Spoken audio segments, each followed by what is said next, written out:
Welcome to the Village Idiots podcast. I am your dungeon master, Nathan. With me this evening, afternoon, morning, I have Justin. Heyo. Emily. Hello. And Nicole. What's up? We are a 5th edition Dungeons & Dragons actual play podcast. At the end of every episode, I name a village idiot who has to do the recap next week. Last week's village idiot was...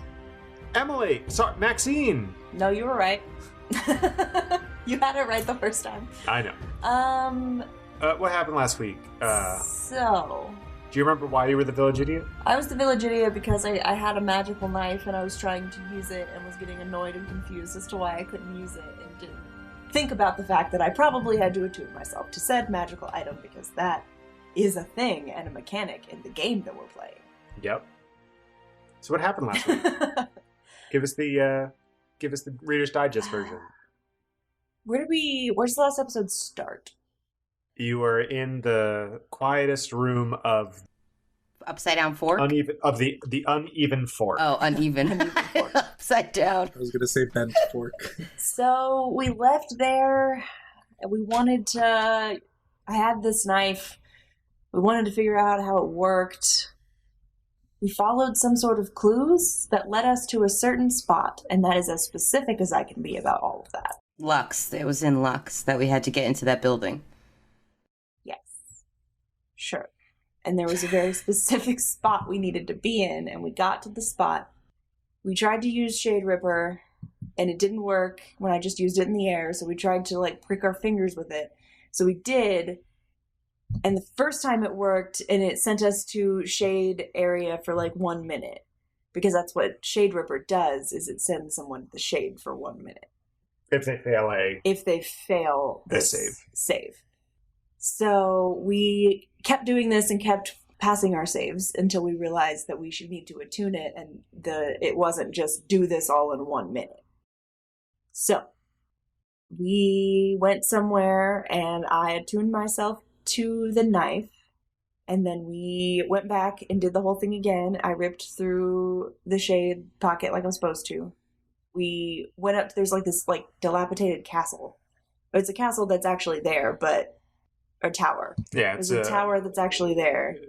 But when you go into the shade, it looks like a ruined tower, or at least the top bit of it is ruined. We climbed up into the ruined bit, and we got in there, and we found 2 other people who were going to meet the Wraith, which is who we're trying to find.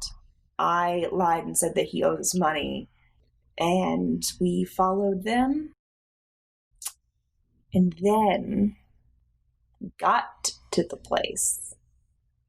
The end. No.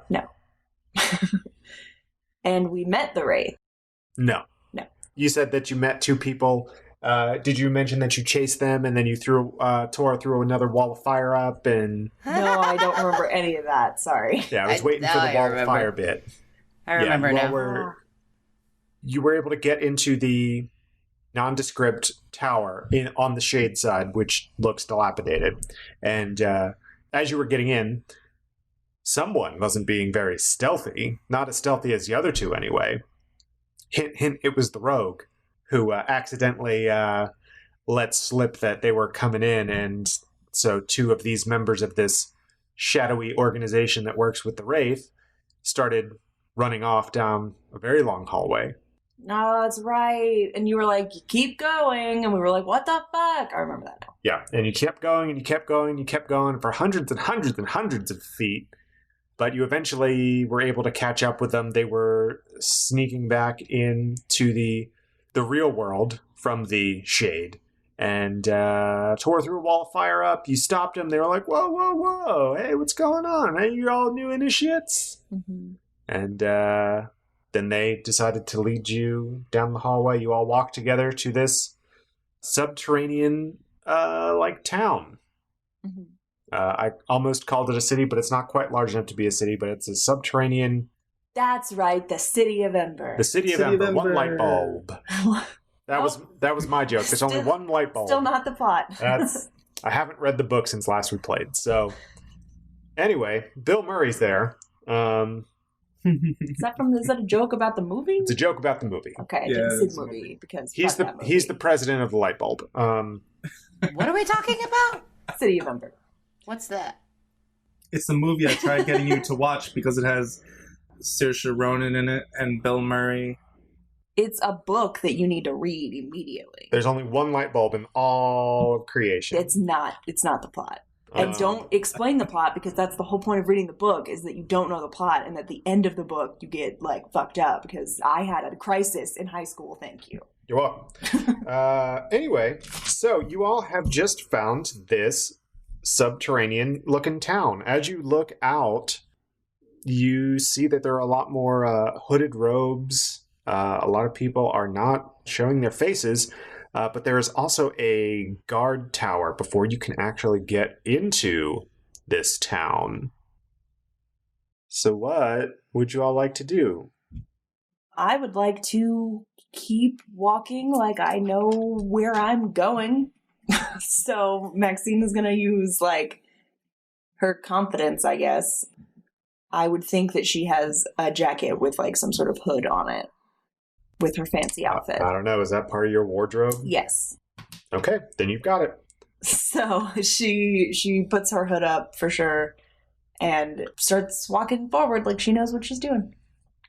You are stopped by a hooded figure at this guardhouse, and the voice of a woman comes from it and says, "State your name and business." Wait, I'm like right next to her or behind her, and I was like, I thought we weren't supposed to use our names. What? I thought we weren't supposed to use our names. They said not to talk about ourselves. Yeah, they said not to talk about themselves. It was my way of not coming up with an NPC name last episode. Oh, I was like, what the fuck? Yeah, they said because you were like, she's from the Circle of All, and the guy's like, we're not supposed to talk about it. The guard says, "Good, you are new recruits and you're learning quickly, I see." I'm gonna lose it. And that's how you turn the DM stuff on himself. This was a puzzle all along. You all passed. Finally! We finally solved a puzzle. Yeah, you did it. So you are initiates, correct? She looks around at all of you. You assume you can't really tell because of the cloak and the shroud she's wearing. Maxine just like nods. One single nod. With her hood and everything still up. I'd nod 2 nods. So much. You're allowed to talk. Just don't use your names. Anyway, follow this gentleman here. And she points at another shadowy figure. This is great. I don't have to describe what people look like. I don't need to come up with names or anything. Don't need to come up with names. Don't need to come up with what they look like. Oh, man, this is great. The shadowy man walks you past the guard gate, and as you... Are you following them? Yeah. Mm-hmm. Okay. As you follow them, you... another shadowy figure falls in line behind you. So they're kind of flanking you to make sure that you feel like you don't go where you're not supposed to go. Oh, don't like being corralled. Thank you very much. And the other 2 cultists, acolytes, whatever you want to call them, since you don't really know what's going on right now, I can call them whatever I want. They peel off and they go in a separate way. The 2 that you stopped with the firewall. So, the other 2 guards that you had met at the guard tower lead you to the right. You see in this cavern to the west, it looks like there's a big guarded facility with high walls and guard towers. From one wall to the other, it's probably about 1,200 feet or so. It's an oddly shaped cavern, so it looks like it's natural. It's well lit, but not so well lit that it's like daylight.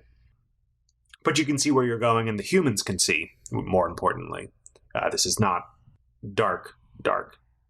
But yeah, to the left you see a guarded facility. Looks like some sort of prison or keep. In the middle of this cavern, you see like a market space. You see a bunch of tents up, and there are some solid stone structures with other people filtering in and out of. And then towards the back, where you all are heading, to the north of this cavern, you see a big old pool of water. It's a little lake in the upper portion of this cavern. And it seems like that is where you are being led. Are they gonna like baptize us or something? Like, I was just gonna say that. Yeah. what the fuck? Ooh, creepy. As you get closer, you see the pool is full with blood. Ooh. No, it's not. It's water. But you go along the western wall, and you see now that there's a rickety bridge out to an island in the middle of this pool of water. You cross the bridge, and there's a small structure there. You see in weapon racks, you see a bunch more Shade Rippers. And the guards leave you there and say, The boss will be here in just a little bit. Just stay right here. And they walk a few paces away, and then they stand guard at the bridge as you wait for the boss. Cool. This is creepy. I can't remember from last episode, but are we already wearing robes? No, you are not. You're wearing your street clothes. Okay, are there robes in this building? You can't see any robes where you are. You see that there's this structure. It looks like there's some sort of altar there. Next to the altar are the Shade Rippers.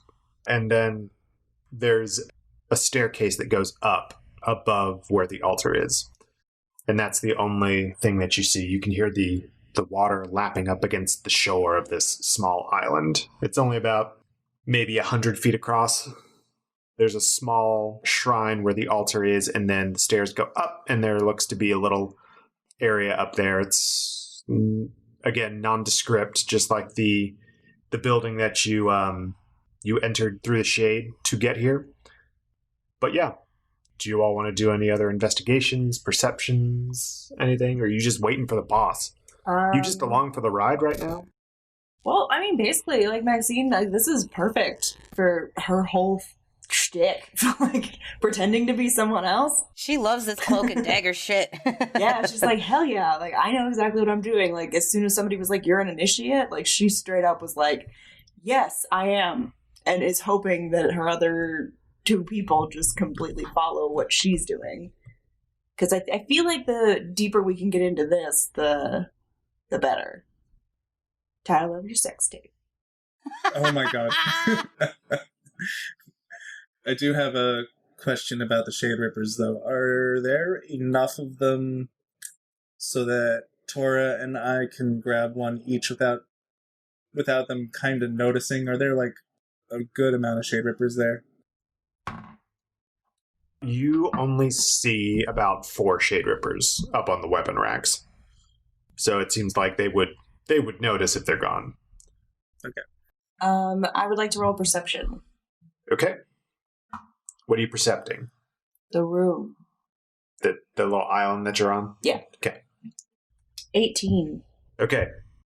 You don't see too much else other than what I've described so far. However, you do hear the sounds of someone shuffling some papers up the set of stairs above the altar. Okay. And you hear the shuffling stop. And then you start to hear footsteps coming down. And wouldn't you know, it's another cloaked figure! Whoa! It's the admin. Yeah. Their robes they look exactly the same as everyone else's. There's nothing that sticks out about this person that tells you that they are, quote, the boss. But when they start talking, you get that feeling that, oh, this is someone that's an authority figure. And they say, welcome, initiates. Come forward to the altar. I walk forward. I'm very tentatively walking behind her, kind of like looking around, like I'm like very cagey. And which one of you has a dagger? I take the dagger out and I hold it out. How do you hold it out? Like, do you hold it out like I'm gonna stab you. No, Or I is it hold it out like someone would do a mic drop, but I'm holding the dagger. Like someone can take it from me. I'm just holding it out so she can see I have it. Yes, good. Remember, hold Shade Ripper with more reverence than that, initiate. I nod. I'm not saying anything yet. The boss goes over to the weapon rack and pulls out 2 more of the Shade Rippers and hands 1 each to Pax and to Tora. Woohoo! See what lying gets you? Behold, the tools of our order, the Shade Ripper. It allows you to pass in the space between and to move silently to get what you want and to make good the deals that we have made on the surface. Take them with respect and guard them well. Gonna take it and then hug it to me. As I take the Shade Ripper, I kind of take it in 2 hands, the handle in 1 hand and the blade in the other, and I nod twice. What is with you nodding twice? Very respectful of the blade. Okay, great. Now, I will stand here, and they go around to the other side of the altar, and they say, and I need one of you on each of the other sides. I go to one of the sides. Yeah. I do it. Now, to show your allegiance with the Order, you must venture forth into the shade, and you must vanquish one of our challengers. One of the challengers or challenges? One of our challengers. Oh, okay. Are you ready? Shouldn't we attune ourselves to it first? Are you asking that as Pax? Yes. What? Attunement comes later, initiate. First, you must prove yourself with the blade, or any other means. Since one of you is already attuned, having been able to get here to our domain, you will find that you do not have the advantages of the Shade Ripper while you are in the shade. It's important to know that this gift that Shade Ripper bestows is only for those who are on the mortal plane. So you may use this representation of our order as a tool or weapon. However, you may choose to use other means. Are you ready? Yes. The boss looks in turn to the other 2 of you. Yes. Yes. Very well. I will open a portal to the shade, and you will step through and vanquish this challenger or perish. Bet. And they open up a portal to the shade. You see that they've got their own Shade Ripper. It looks exactly like all the other ones. Does the same exact thing as all the other Shade Rippers you've seen. And there is a portal to the shade that is opened at the end of the altar that they were standing. Proceed. Okay, Maxine is going to walk through it. I follow. I follow Tora. So the order is going to be Maxine at the head, then Tora, and then Pax. Okay. You walk through the portal into the shade, and you are on the same island that you just were, except it is very dark. And no one can see, not even Pax. So you are just on this island. The tower that was above you is completely dilapidated. So it's completely open air all around you. You see the water, and there is no bridge on this side of the shade. So, as you all have finally stepped through, you see the portal close up behind you. Cool. What would you like to do? The altar's still there, right? The altar is there. Yeah. So you kind of got your bearings. Can I roll a perception? For as best as I can look around. You can certainly try. I would like to do the same as well. Okay. 19. Natural 20. Ooh.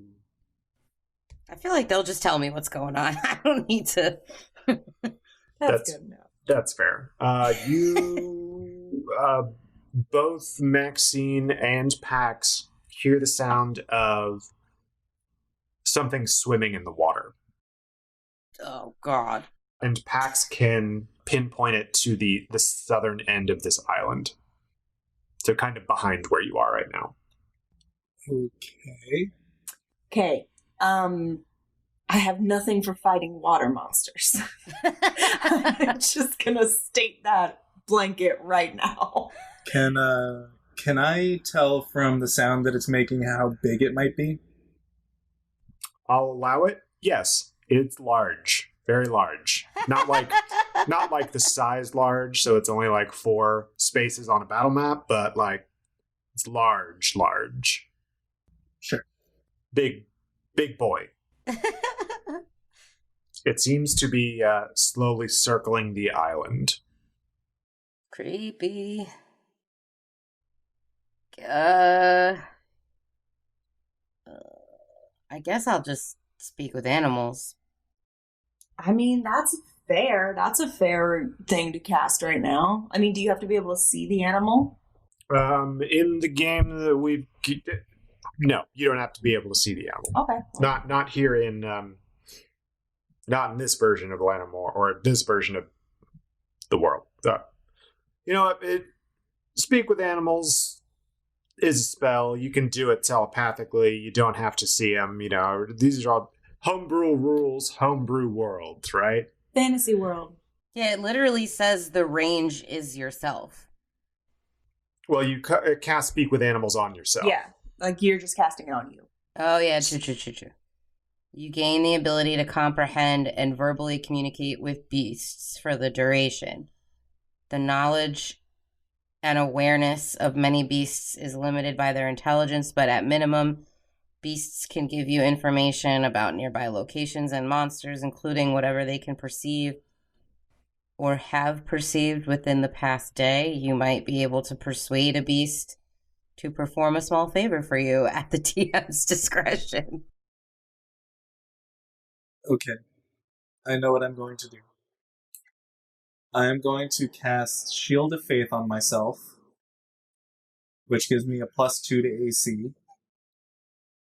That lasts for, that's fine, 10 minutes, up to 10 minutes.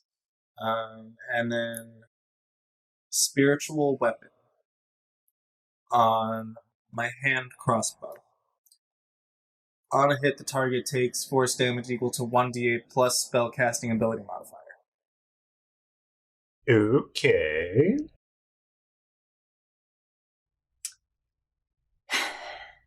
Y'all want to hear something embarrassing?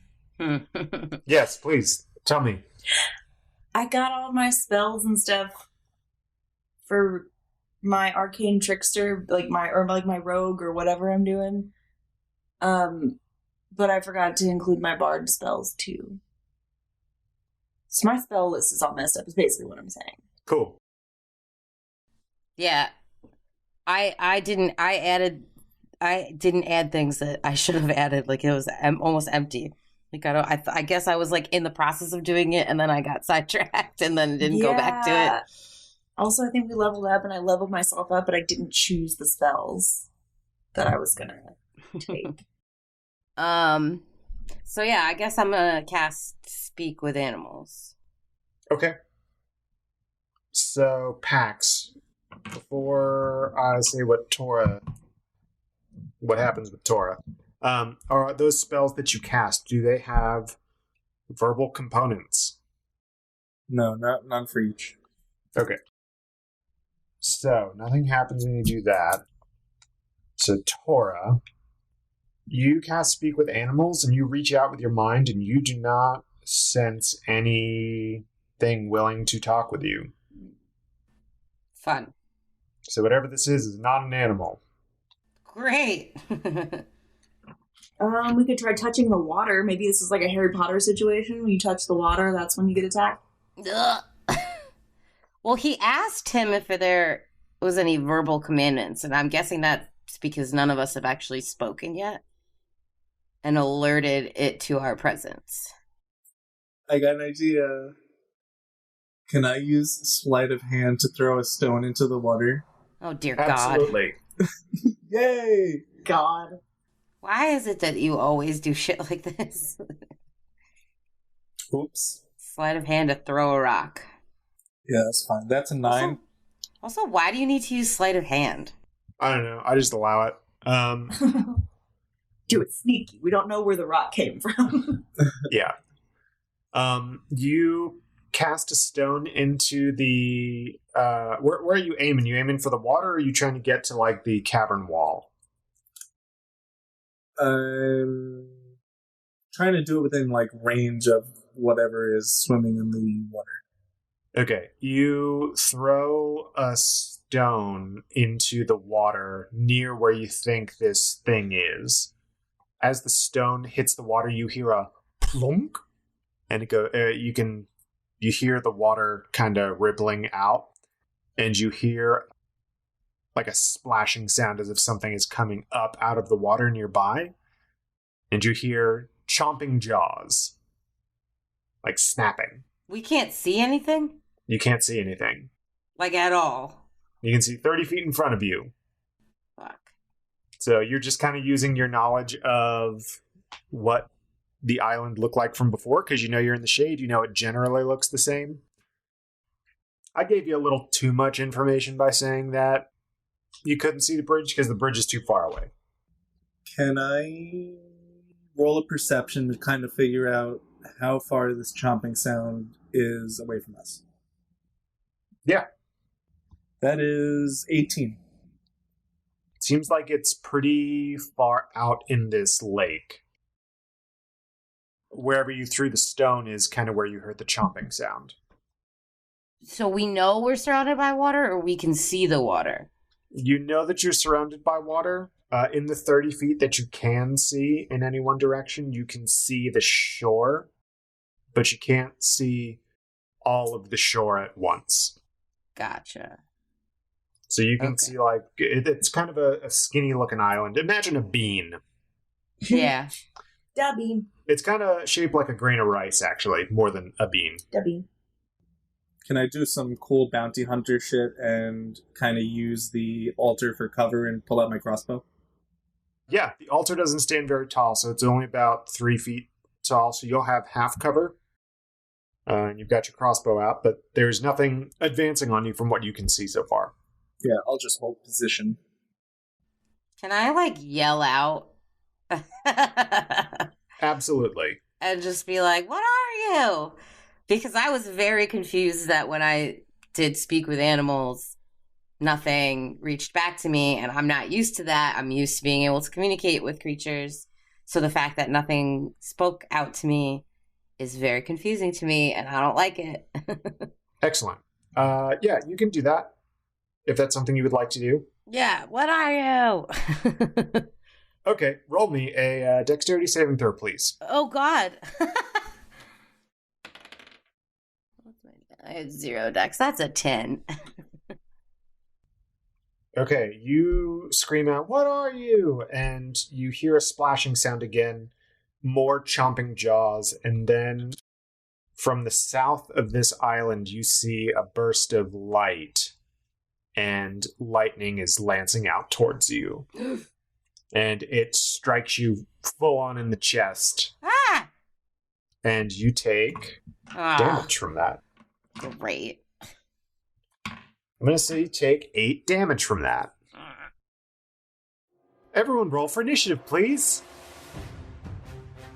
Oh boy. In the, with that... I crit myself. Excellent.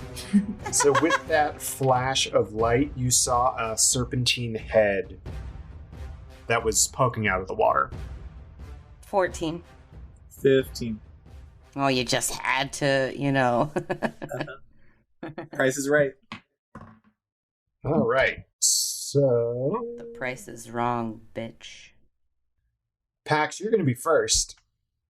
Alright, I'm going to fire I can see it, or where it was, right? You saw a brief flash of light as the lightning shot at Tora, so you've got a general idea of where to shoot. Okay, I will shoot a crossbow bolt at it then.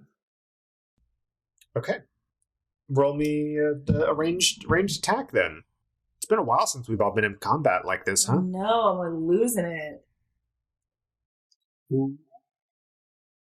That is a 23. Yeah, 23 to hit. Okay, that'll hit. That is 13 damage, and target must succeed on a DC 13 con save or be poisoned for 1 hour. 13? Yeah. 13 damage and a 13 con save. Alright, well, I'm going to tell you, it does not pass. So it is poisoned for 1 hour, and if it fails by 5 or more, the target is unconscious and poisoned. Okay. You manage to get a shot out at this creature, and it lets out a hissing sound. It goes... That'll bring us to Tora's turn. I am going to cast... Tidal Wave. That's a pretty good one right now. I know. Some waterbending shit. I know. I picked a couple of spells that had each of the different elements in it, because I figure as a druid I shouldn't be, discriminatory against any other element. So I didn't want to stack myself with fire or stack myself with... So I have like an earth one, I have a lightning one, I have a water one. Mm-hmm. And of course wall of fire. But wall of fire. So yeah, I'm gonna cast Tidal Wave. You conjure up a wave of water that crashes down on an area within range, which is 120 feet. The area can be up to 30 feet long, up to 10 feet wide, and up to 10 feet tall. Each creature in that area must make a dexterity saving throw. So we can't technically see the creature, right? Yeah, you know the general area it's coming from. Yeah.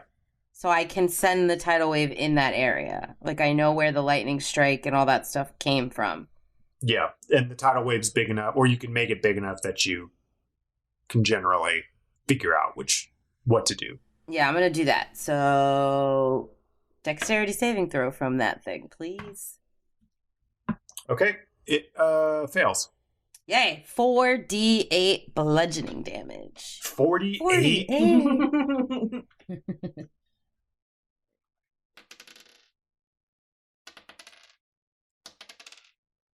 So 17 and 8, so 25. Sure, that sounds good. All right, you. And sorry. Oh, It's knocked prone. I don't know how that works in water. It doesn't. But it's swimming. It's swimming. Can it be knocked out? Like. Well, prone would just mean that you're flat on the ground if you're on solid ground.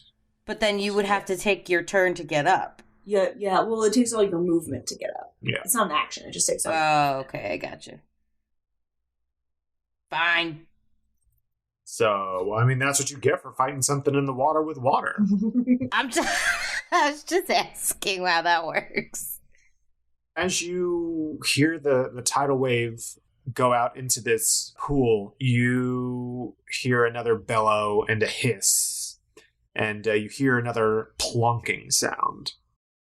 It says for conditions of prone, the creature has disadvantage on attack rolls, and an attack roll against the creature has advantage if the attacker is within 5 feet of the creature. Otherwise, the attack roll has disadvantage. I was just letting you guys. Yeah, as it's prone.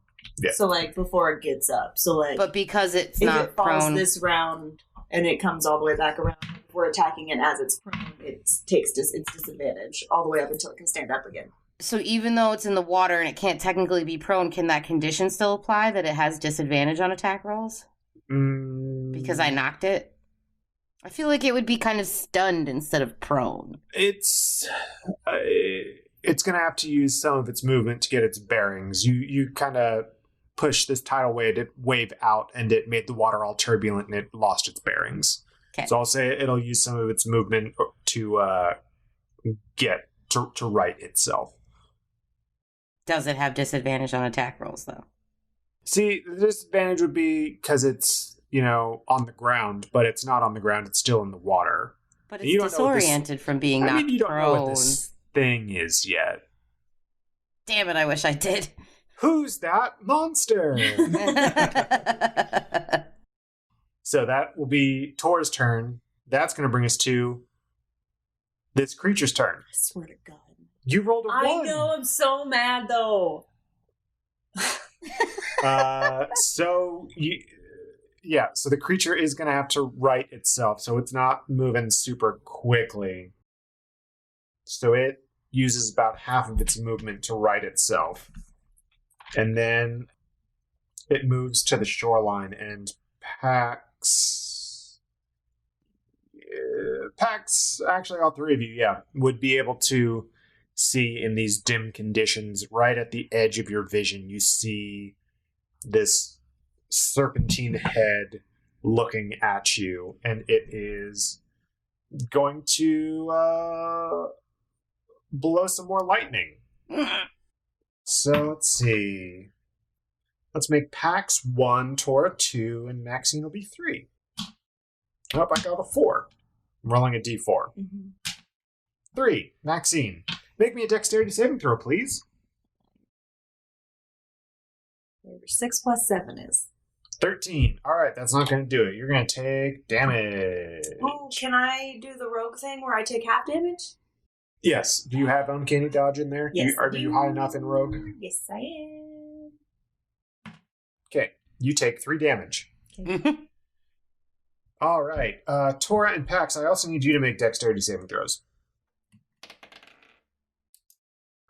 17. 15. Okay. Pax, you take 6 damage, and Tora, you take 4 damage as you see 2 more serpentine heads enter your field of view and also shoot lightning at you. What the fuck? Is it a Hydra? Like, Jesus. I think that's absolutely correct. What the actual fuck? And as it's shooting all this lightning out, you can now see a little more clearly that, yes, this appears to be a Hydra.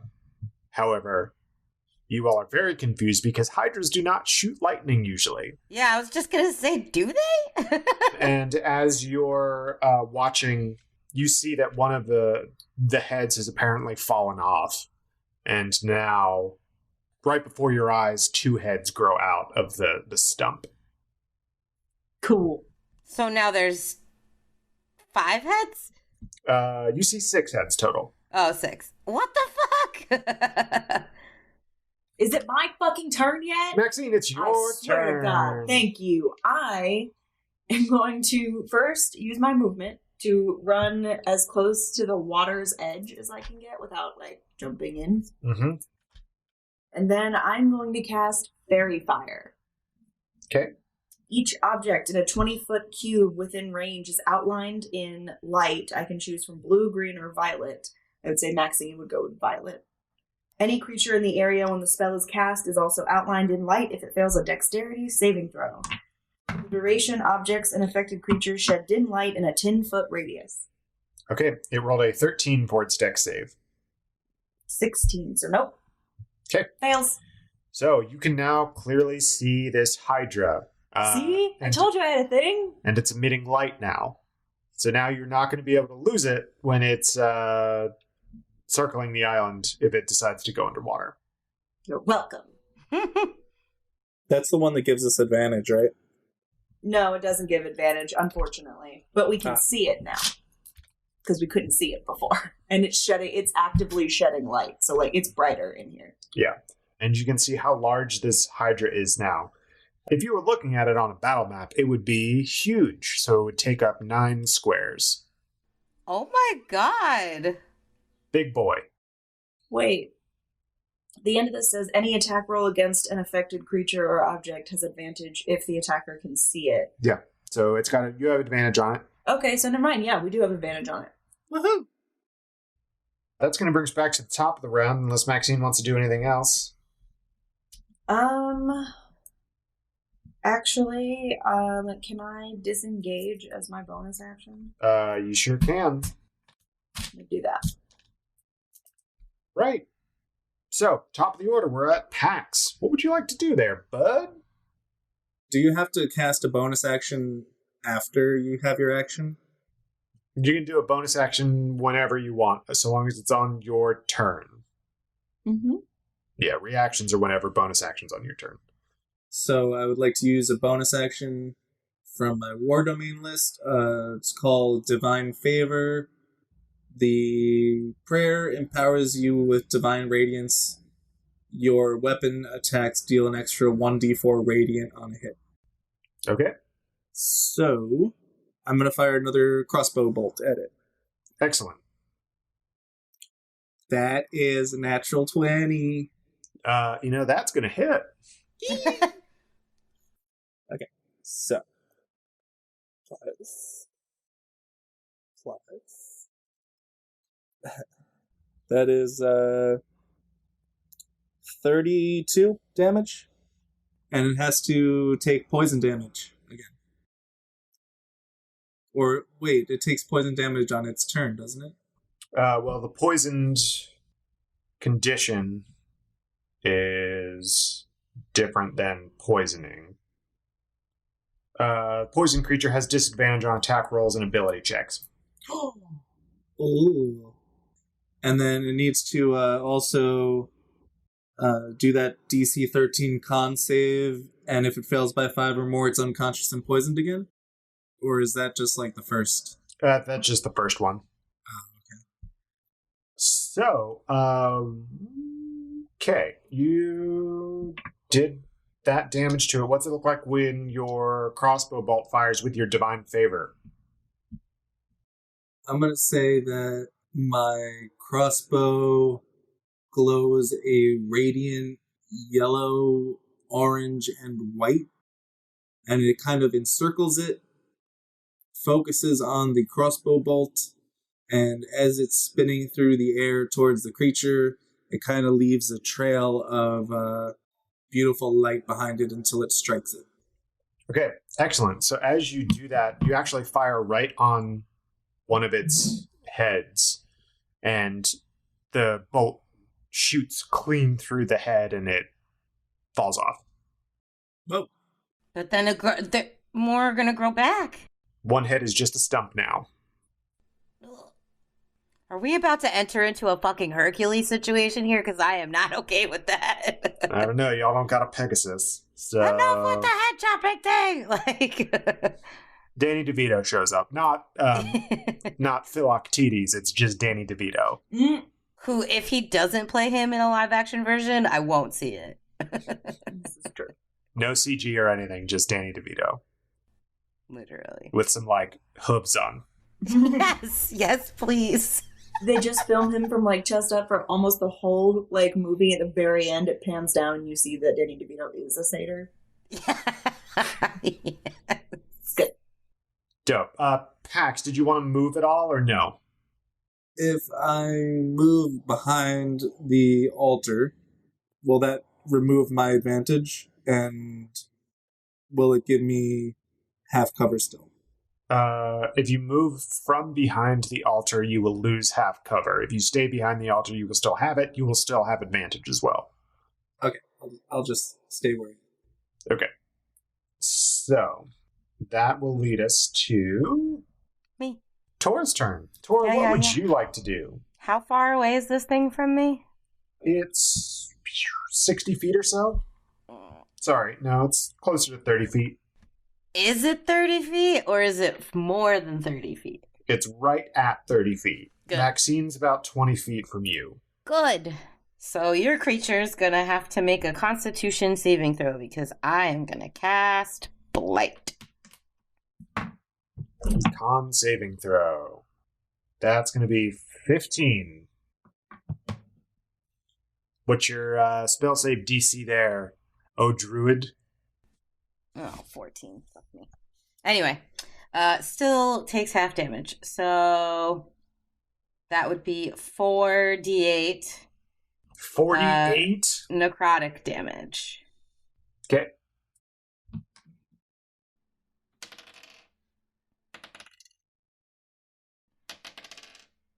16, 22, 7, 29.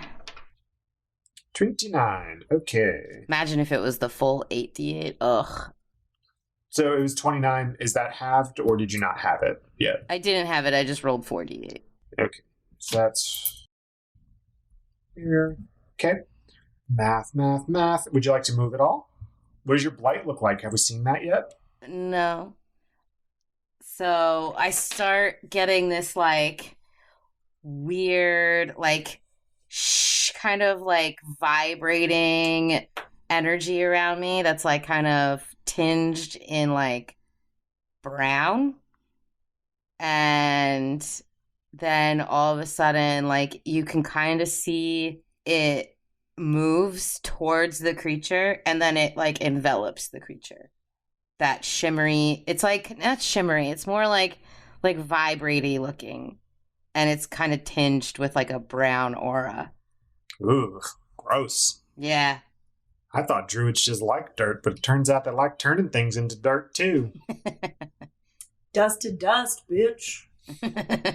Okay, and that's necrotic damage. Yeah. Excellent. Okay, Maxine, it is your turn. Finally. Okay. Don't you finally me. Wait, the creature doesn't go? Oh, you're right. It's the Hydra's turn. Sorry, Maxine. Comical. It's finally gonna get to go. I love you. I'm sorry. All right, so the Hydra's going to move up in such a way that it can kind of see all of you, cover all of its bases with all of its heads. So it moves up, and it can pretty much see all of you. Pax, you're still going to have that.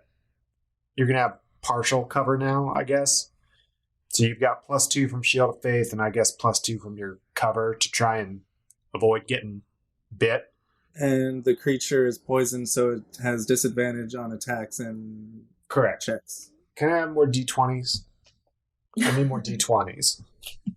I'm just going to use these plastic ones, because these metal ones don't roll. So loud.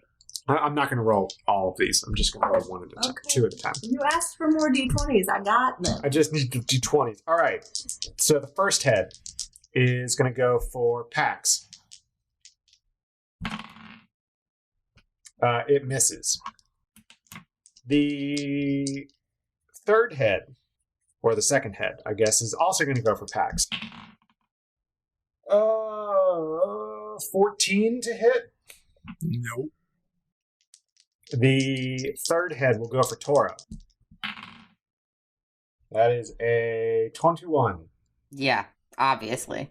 Okay, you take 15 damage. Jesus Christ. The fourth head is going to go for Tora. Come on, stop it. That one misses. And the fifth head is going to go for Maxine, which also misses. Yeah. And then, as it's done doing all its biting and everything, you see where that head stump was. There are now 2 heads. Ugh. No chopping heads, guys. It's okay, I have half cover. No, Would you stop with the head? So now this thing has 1, 2. Honestly, 3. I've said it so many times. That is the most underrated Disney movie ever. Is very good. So now this thing has 7 heads. Fun. And let me do this.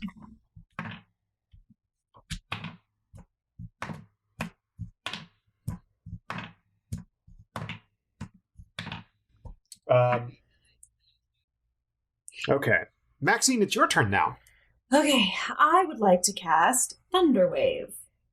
A wave of thunderous force sweeps out from you. Each creature in a 15-foot cube originating from you must make a Constitution saving throw. On a failed save, the creature takes 2d8 thunder damage and is pushed 10 feet away from you. On a successful save, the creature takes half as much damage and isn't pushed. In addition, unsecured objects that are completely within the area of effect are automatically pushed 10 feet away from you by the spell's effect, and the spell emits a thunderous boom audible out to 300 feet. Okay. So it rolled a 20 on its con save. So it takes half damage and is not pushed. I guess. Wait, did it roll with disadvantage?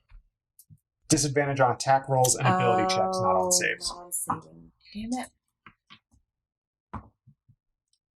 5, 3, so that's 8. So 4. Takes 4 damage. What's your thunder wave look like? How do you do it? Are you like an earth thunder? No, it's less earthbending. It looks probably closer to airbending would be Maxine's style. But she just kind of like, it's a lot more understated. She just kind of throws her hand like straight up in the air and like it looks like a sonic wave comes from her hand. Cool. Boom. Crack. Excellent. That'll bring us back to the top of the order with Pax. Okay, so who is in 30 feet of me? Are both of them in 30 feet of me? Everyone is within 30 feet of you right now. Yes. Okay, I'm going to cast Aid. Your spell bolsters your allies with toughness and resolve. Choose up to 3 creatures within range. Each target's hit point max and current hit points increase by 5 for the duration. So, you get 5 temporary hit points and you heal by 5. Yeah. All right. Wait, what? Cool. You get an extra 5 hit points to your temporary hit points, and you also heal by 5 hit points. So you're back to max. Yeah, and then plus 5. Mm-hmm. Okay. So that's 69. Nice. Yes. Excellent. Pax, would you like to move? Nope. All right. That'll bring us to Tora. What would you like to do there, Tora? Oh, druid of multiple elements? I'm gonna do the same thing I did before with Blight. Okay. So Constitution saving throw, please. That's going to be a 13. That's gonna fail. No! Say all 7 heads simultaneously. Yeah, so 8d8 necrotic damage. 88 necrotic damage? 88 on a failed save. 5. Who's keeping track? Justin, can you keep track for me? I suppose. Okay. 5. 8. 5. 6. 7. I know, I couldn't see though. There's like a shadow. How many was that? That was 5. 4. 8. 3. That's 8. That's 8. Yeah, that's it. Okay. How many is that? That's 46. 4d6. 4d6. That's a lot of damage. That's a lot of damage. And that's also the last time I can use that spell, so. I wanted to get my money's worth. All right. As this brownish vibrating aura lances out at the Hydra again, you see that one of the heads basically like shakes off of the neck that it's on. No. No. No more heads. Just run up, tape it back on. All right. That's going to bring us to ye old Hydra's turn. No more heads. So we've got 6 heads, so each of you are going to get 2 attacks done on you. Pax, you're first. Misses with the first head. The second head also misses. Tora, first head. Misses. Second head. Also misses, probably. Yeah. The Maxine, first head. Is going to succeed. That's like a 24 to hit. Yeah, I think that'll do it. You take 9 damage as it bites you. And the second head on Maxime is going to miss. So, poisoned is something that it gets to do the save. The duration is saving throw. So, it gets to try and save against it, which I didn't do last time. What's your spell save DC, Pax? 14. And poison is con. Yes. So it got a 15. which means that it is no longer poisoned. Then I need to do this with 6 of these. Okay. 2 heads grow back.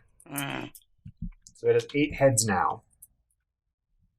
2 heads grow out from the stump. And that will bring us to Maxine's turn. So, I have a feeling that there's something to do with this. Like, if we attack it with a certain element, maybe the heads stop growing back. Like, maybe if we hit it with fire damage or something during a round. So I think we should try different elements on it. Is this Maxine talking, or is this Emily talking? This is Emily talking. However, I don't have anything to do with that. So it's my problem. Like, things that I want to do, I'm like, that's a good idea. I can't do any of that. So, and I don't have any other ranged things unless I want to charm this Hydra. So I'm going to start to move around. I'm going to go... Can I see where the bridge is? There is no bridge anymore. Not in the shade. It's an island that's just in the middle of the lake there. So there's nowhere to go besides this little island. Unless you want to swim. No, I do not. I was thinking about using invisibility. I feel like that's shitty. Because if I go invisible and it can't see me, it's just going to extra attack you attacks on us. But that seems like super Maxine. Like, that is so something she would do. Yeah, it's true. That is on brand AF. I really want to do it. So do it. We can't be mad at you. It's your fucking character. All right, I'm going to do that. I'm going to cast invisibility on myself. Creature you touch myself becomes invisible until the spell ends. Anything the target is wearing or carrying is invisible as long as it is on the target's person. The spell ends for a target that attacks or casts a spell. All right, you are now invisible. Okay. Maxine just dips. Sorry, y'all. Do you say anything with any of that? Nope. No, I just disappear. I just can't break any more nails. Okay, so I can dash as a bonus action. I want to use that to be able to dash to like the other side of the island or like away from where I just was. You haven't used any of your movement yet either. Okay. So you can move 60 feet.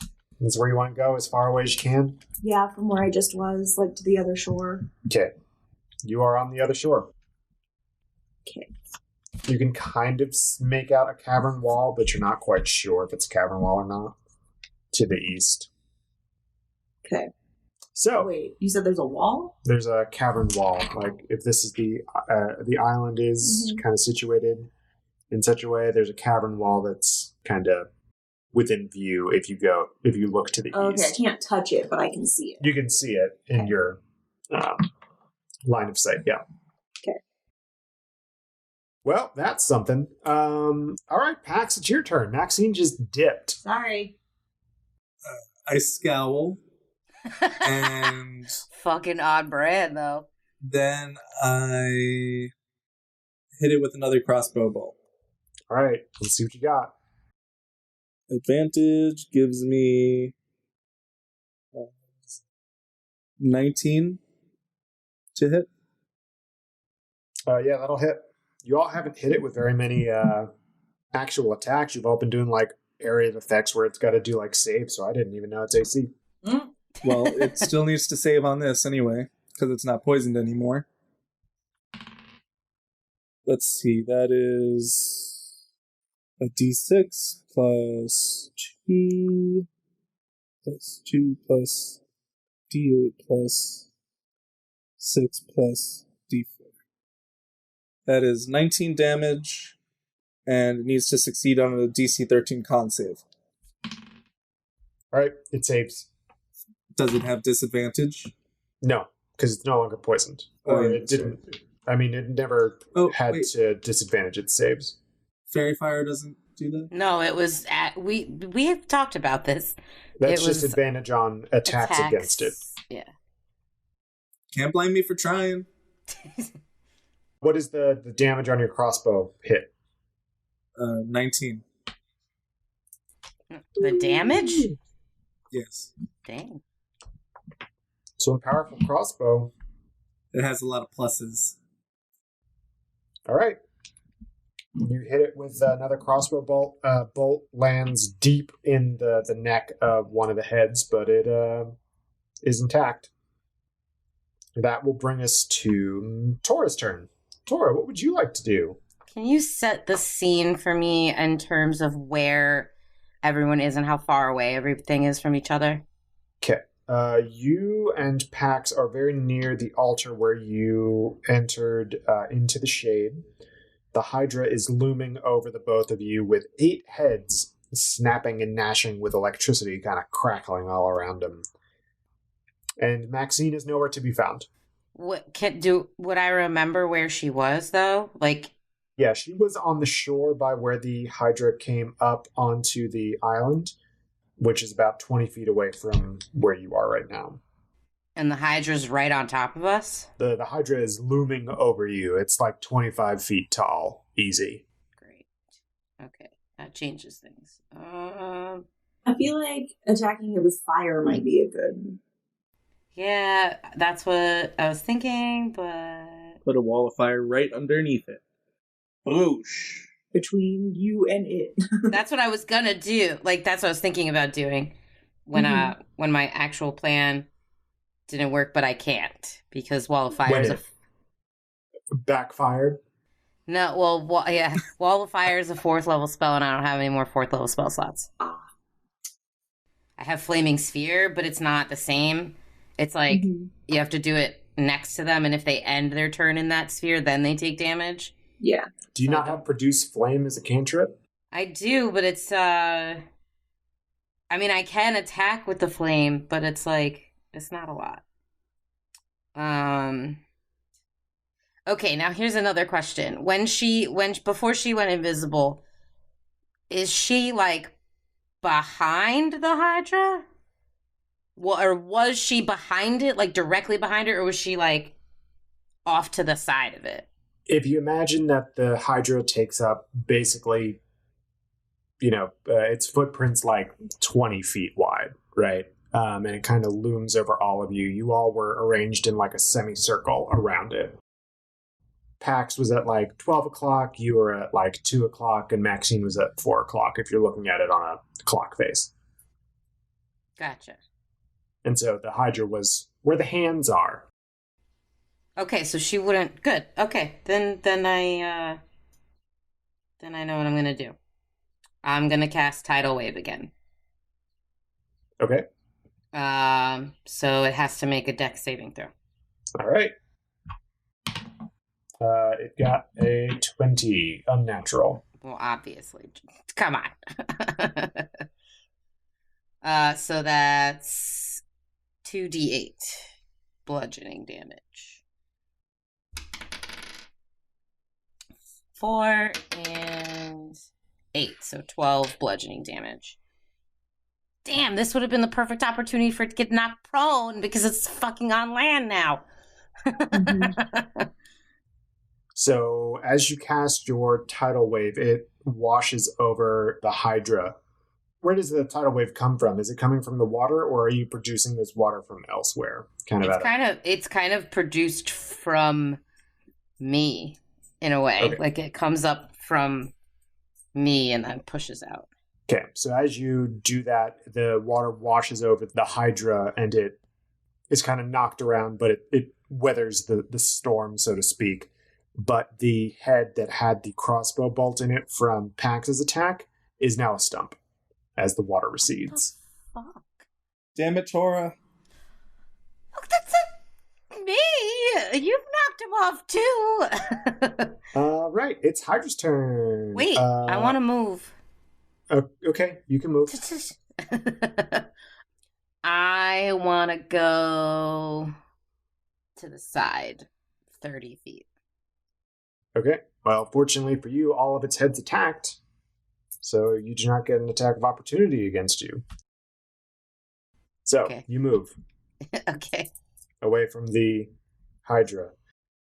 That means that Pax Oh no. is gonna have to weather a few blows here. Oh, shit. It's okay, I have cure wounds. This Hydra has 7 heads currently. It is not poisoned, so it's not going to be attacking with disadvantage. What's your AC there, Pax? Right now, it is at 20. Okay. I'm going to roll a bunch of d20s. 1, 2, 3, 4, 5, 6. I need one more. Oh my god! Oh, here's one. I wanted, yeah. Nice. Okay. You hear that? You hear that, listeners? It's the sound of 7 d20s. Fortunately for you, none of them crit. So your AC is currently sitting at a 20. It gets a bonus of that number. So, as all of the other attackers' assailants have left its field of view, all of the 7 Hydra heads remaining turn towards you, Pax. And they all lash out at you at basically the same time. Kind of like that scene in Hercules. 2 of them actually land hits as they all kind of jumble up together and they knock each other around. Oh my god, it totally is like that. But they start getting mad at each other. Yeah, they start getting mad at each other. They're snipping, they're snapping. You take 24 damage from the 2 bites.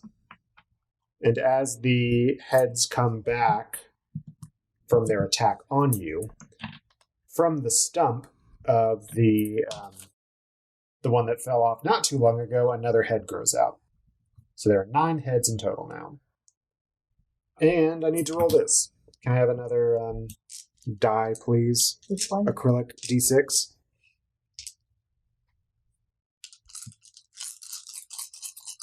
So,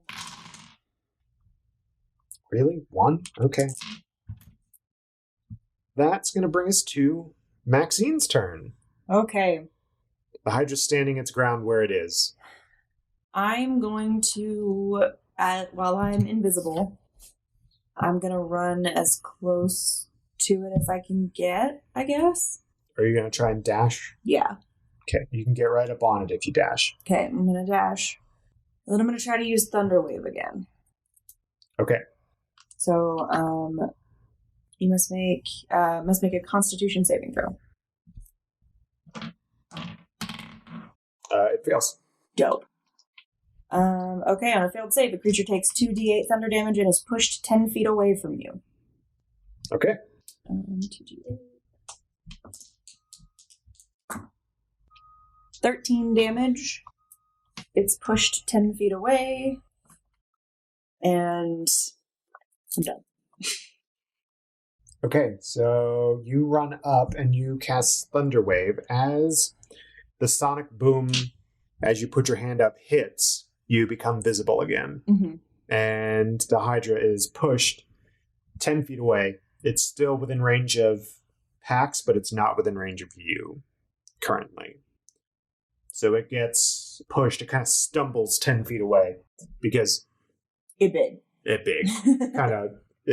It's not like you're going to slide this massive creature 10 feet away. Just push it somewhere else. Let's put it somewhere else. Yeah. So yeah, the Hydra kind of stumbles over to the side and it knows where you are now. Mm-hmm. Excellent. Pax, top of the order. What is this, round 5? Wow, that's the longest combat we've had in a while. This fucking thing won't fucking die. Oh. I'm starting to think it's not going to.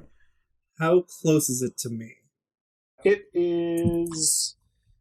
I mean, you're not like friends, but I'd say like acquaintances. Is it within 10 feet? Yeah, it's within 10 feet of you. That is such a John Mulaney joke. I am going to use my bonus action first to cast Spirit Shroud. I call forth the spirits of the dead, which flit around me for the spell's duration. The spirits are intangible and invulnerable, and they are good or evil based on my choice. I would like to make it evil because I'm kind of pissed right now. Mm-hmm. Until the spell ends, any attack you make deals an extra 1d8 damage when you hit the creature in 10 feet. Damage is necrotic because it's evil. And then the creature that takes this damage can't regain any hit points until the start of my next turn. It can't do what until your next turn? It can't basically heal itself at all until the start of my next turn. Okay. And how long does this last? Just for one hit? This is a full minute. So I'm going to fire my crossbow bolt at it, right? Mm-hmm. And it does the extra 1d8. That's a 17. That'll hit. Did you roll with advantage? Yes. So, 24 damage. All right. The Hydra lets out a howl as you strike it with another crossbow bolt. The bolt itself shears off another one of the heads, and then as the spirits kind of surround the bolt, you see that it kind of... the stump itself looks different than it has before, as the spirits are swirling around the Hydra. So, that'll bring us to Tora's turn. I'm honestly starting to feel like we're just not meant to beat this thing. Is necrotic damage? It's been dealt necrotic damage before. Yeah, Oh. that's what I did with Blight. Twice. How far away is Pax from this thing? 10 feet. Damn. You're 30 feet away. Sorry, Pax. I'm going to cast Erupting Earth. Choose a point you can see on the ground within range, which is 120 feet. A fountain of churned earth and stone erupts in a 20-foot cube centered on that point. Each creature in that area must make a dex saving throw. Okay. I feel like Pass. all of my spells are area of effect. The Hydra fails. Pax, I also need you to make a dexterity saving throw.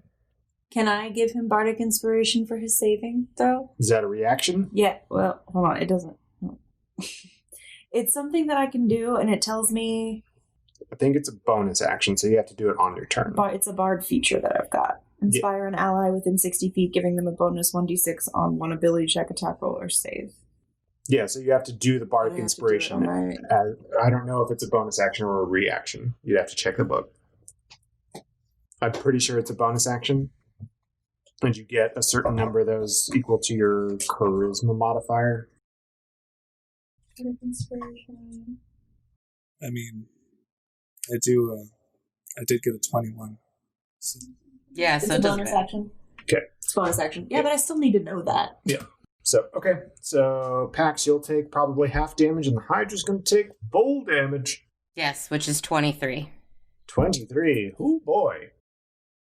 The Hydra's heads are looking like they're hanging a little lower. But describe that erupting earth to me. So I kind of just throw my hand out and I kind of make a fist. And then all of a sudden the earth start pieces of rocks and earth just start shooting up and hitting it. It's it's a fountain and it just kind of goes everywhere all over it. Boom, boom, boom, boom, boom. And then it says the ground in that area becomes difficult terrain. Each 5-foot square portion of the area requires at least 1 minute to clear by hand. Okay, so just to clear it. Yeah, it's difficult terrain until it's cleared, is what it says. Cool. Thanks. Listen, I don't have much, bro. Leave me alone. Okay, so that is... would you like to move, Tora? Okay. That'll be the Hydra's turn now. It is going to try and move through this difficult terrain a little bit so it can also get at Maxine. As it's moving around, you see that it's moving more sluggishly. Its legs are kind of trawling through this stone, and it looks like it's more than just the stone that's causing it to have a hard time. See, that's helpful. Let's see. It's going to do 4 attacks on Pax.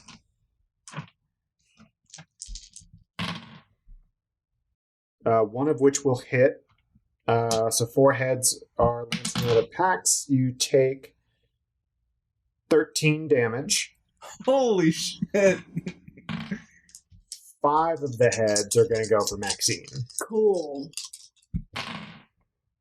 What's your AC? 13. Not very high. I'm a rogue. Rogue. Oofta doofta. All right. All right. 13. But I'm going to need you to take whatever damage it is and just half that bad boy. Okay. So Because I am a rogue. you're going to be attacked by 4 of the heads. Okay. Can I have 2 more acrylic D10s, please? Yes. Okay. All right, Maxine. You would take 17 plus 7 is 24 plus 20 is 47 damage, right? Mm-hmm. You would take 47 damage, but instead, you're only going to take 23. Okay. That I can do. So you take 23 damage as these Hydra heads are trying to bite you. Also, one of the heads that was attacking Pax is going to attack Tora with a lightning attack. Roll me a dexterity saving throw, please. Natural 20. All right. You take half damage.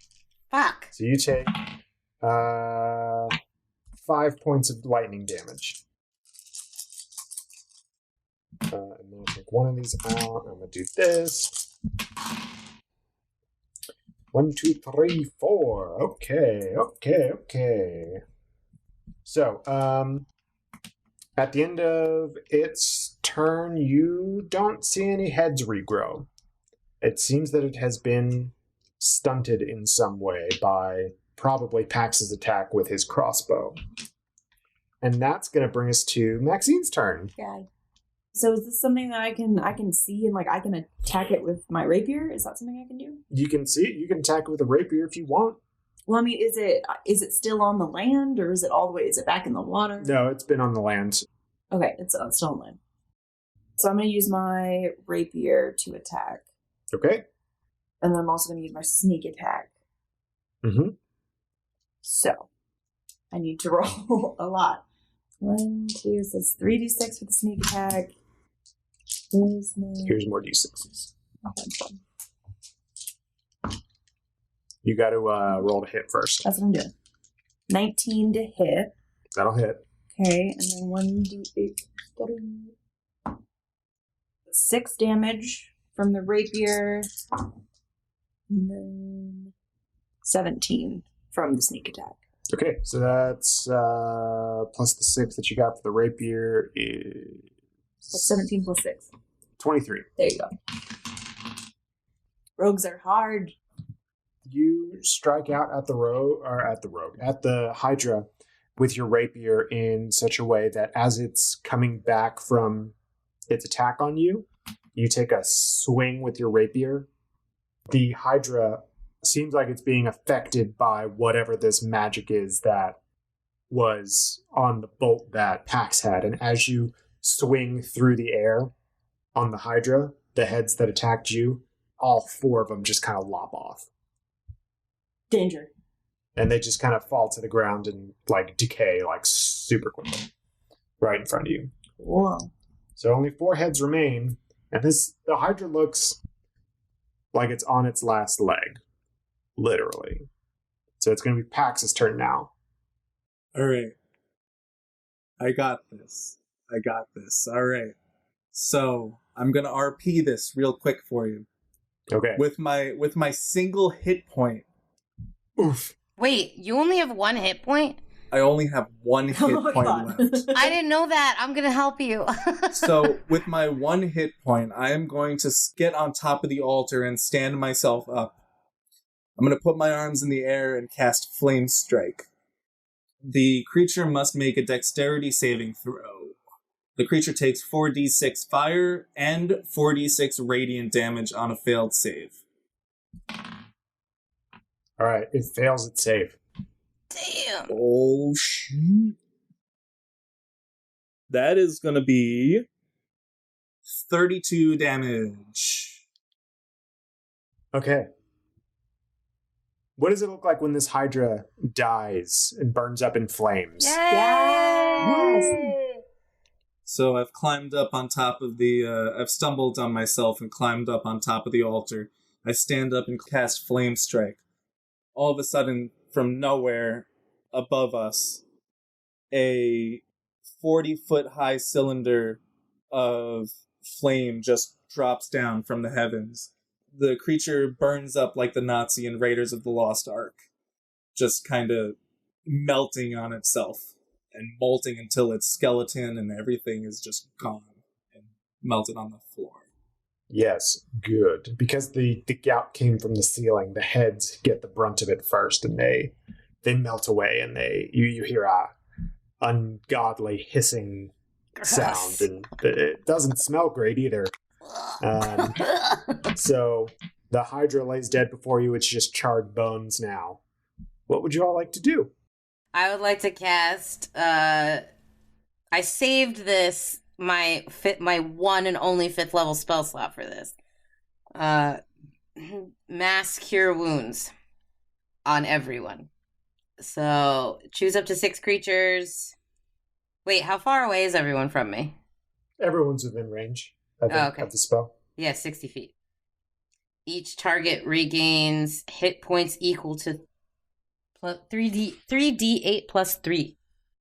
Ooh. So you want all those 3d8? And I'm one of those creatures. So do you roll it, right? Yeah, I'm rolling it. 6, 7, 5. It's 18 plus 3 is 21. So you all group up together after the Hydra's been vanquished. And Tora says does a little powwow, and you all gain those hit points. So would you all like to go back through to the real world? Is that portal still open? Has it been open this whole time? Or the boss closed it. We're going to need to open it again. Yeah, okay. Maxine? Yeah, I do that. All right. You rip open a hole into the mortal plane, and you step through the portal. The boss is still standing there, and they say, "Welcome to the Order of Alteration." And that's where we're going to end. Yes. That sounds that sounds like a seamstress. It does, absolutely. The Order of Alteration. Joke's on you, that's all they do. Thank you all so much for... They're responsible for the cloaks that they're wearing? Yes, that's why they're all wearing cloaks.